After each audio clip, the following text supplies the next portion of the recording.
इतिहास दुनिया की सबसे बड़ी अदालत है। इससे बड़ी अदालत कोई नहीं है। सुप्रीम कोर्ट में क्या हुआ, हाई कोर्ट में क्या हुआ, लड़ाई के मैदान में क्या हुआ, इलेक्शंस में क्या हुआ, ये सब बातें आती हैं चली जाती हैं, बाद में रह जाता है केवल इतिहास।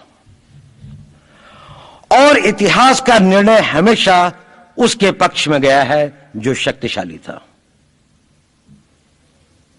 इसने कभी उसका साथ नहीं दिया जो न्याय के साथ था, जो सही था। अगर ऐसा होता तो दिल्ली में बाबर रोड होती है, बाबर रोड है लेकिन राणा सांगा रोड नहीं है, क्योंकि बाबर आया, विजयी हुआ, राणा सांगा हार गया। भारत की हिंदूशाही किंगडम अफगानिस्तान से होती सिकुड़ती सिकुड़ती सिकुड़ती यहां तक नहीं आ जाती। हमने किसी पर आक्रमण नहीं किया, हमने किसी के जीवन मूल्यों को नष्ट नहीं किया, हमने किसी के धर्म ग्रंथों को और धर्म स्थानों को नष्ट नहीं किया। शायद हम न्याय संगत थे, शायद सत्य भी हमारे पक्ष में था, लेकिन शक्ति हमारे साथ नहीं थी। इसलिए इतिहास ने हमें उसकी सजा दी। इतिहास ने हमेशा उनको सजा दी जिन्होंने विचारों को कर्म से और न्याय को शक्ति से अधिक महत्व दिया।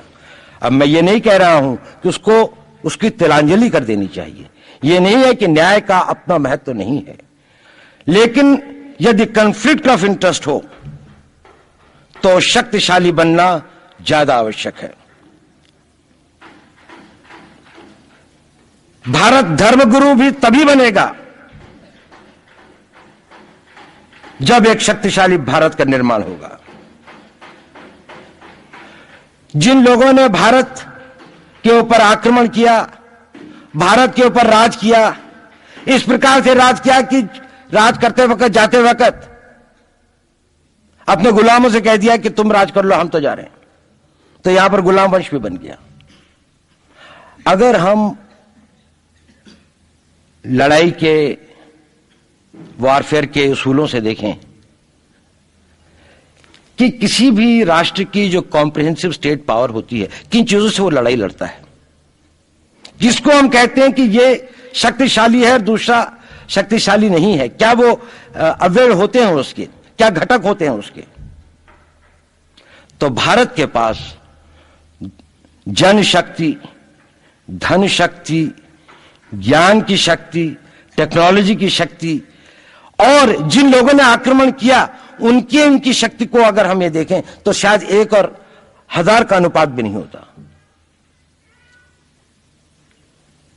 लेकिन उसके बाद भी हम वो नहीं कर पाए। और ये प्रश्न भी किसी ने पूछा, उस पर मैं आऊंगा बाद में। निवेदिता जी ने उसका बहुत अधिक उत्तर दिया, बहुत अच्छा उत्तर दिया था कि क्या कारण है, किसके कारण भी हम लोग इस लड़ाई में इतिहास ने हमारा साथ या हमारे पक्ष में न्याय नहीं दिया। क्या कारण है कि कश्मीर में हम लड़ रहे हैं, जिन्होंने हमारे ऊपर आक्रमण हो रहा है, हमारे ऊपर बाहर से लोग आकर वायलेशन हमारे बॉर्डर का करते हैं, इन्फिल्ट्रेटर्स हमारे यहां आते हैं, जबकि पूरा का पूरा कश्मीर भारत का भाग है, अभिन्न भाग है। कानून के अनुसार वहां के राजा ने यह हस्ताक्षर किए, हमें दिया।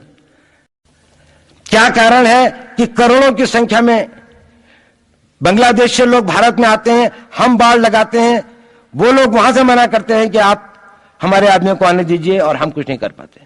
और भारत में 2 करोड़ नागरिक रहते हैं, हम हर एयरपोर्ट के ऊपर में इमिग्रेशन की चेक पोस्ट लगाते हैं कि कहीं पर कोई एक आदमी बिना पासपोर्ट के या बिना वीजा के भारत में प्रवेश न कर जाए। यहां पर लाखों की संख्या में, करोड़ों की संख्या में लोग आते हैं। सुप्रीम कोर्ट भी ये वो करता है कि जिन लोगों ने, जो इसके लिए जिम्मेदार हैं, उन्होंने जो काम किया है वो भारत के ऊपर आक्रमण के बराबर काम किया है।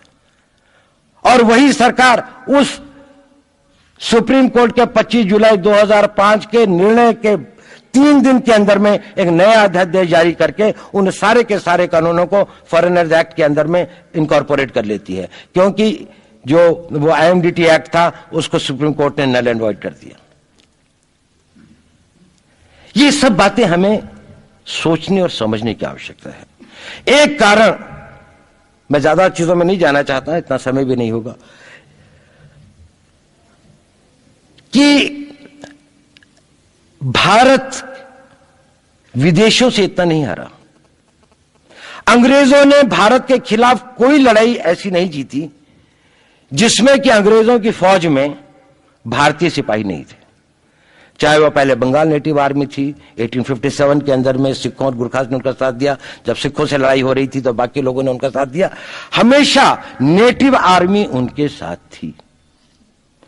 जब जब आक्रमण वेस्ट से हुआ, चाहे वो पार्थियंस थे, चाहे हून थे, चाहे मंगोल आए, बाद में मुगल आए, तो लश्कर कहां बने? वो तो थोड़े से लोग आए थे। लश्कर बने काबुल में, जिस वक्त तो इस्लामाइज भी नहीं हुआ था, लाहौर में, सरहंद में। हिंदुस्तानियों को हराया है तो हमेशा हिंदुस्तान के लोगों ने साथ नहीं दिया देश का। और दर्द है तो केवल इसी बात का। भारत के इतिहास में अगर दर्द केवल इस बात का नहीं है कि विदेशियों ने हमारे साथ क्या किया, उनका तो हम मुकाबला कर लेते। दुख इस बात का था कि हमारे सभी लोगों ने साथ नहीं निभाया और साथ नहीं दिया। और इसकी फीलिंग आज भी मुझे इस देश में होती है। और भारत को आंतरिक या बाह्य शक्तियों से जो सबसे बड़ा खतरा है, वो खतरा इस बात का है कि हमारे अपने लोग ही